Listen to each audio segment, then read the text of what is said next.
Hello and welcome to the Dacia2 Explorers YouTube channel. My name's Adam and I'm one of the Dacia2 Explorers. In these videos you'll see myself and other explorers driving green lanes, commonly known as the hobby of green laning. Some of these lanes can be easy, some can be incredibly difficult if not dangerous, but all offer a beautiful feeling of escapism. If you have any doubt about the green lane you're driving, get out and walk the lane first, making a mental note of places to turn around if needed and thinking about strategies to overcome difficult sections, because reversing after a failed attempt to get along the lane can be incredibly difficult and very risky.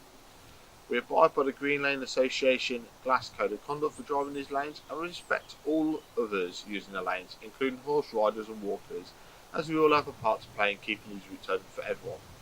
If you're thinking of green laning yourself, please consider joining the Green Lane Association to help fight to keep these lanes open and to help you understand more about this hobby. They also have a Trailwise 2 website which will significantly aid in your planning.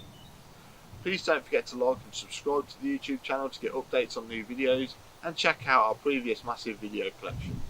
For more information head to the website www.dacia2explorers.co.uk, and finally, thanks for watching, stay safe and enjoy your trips.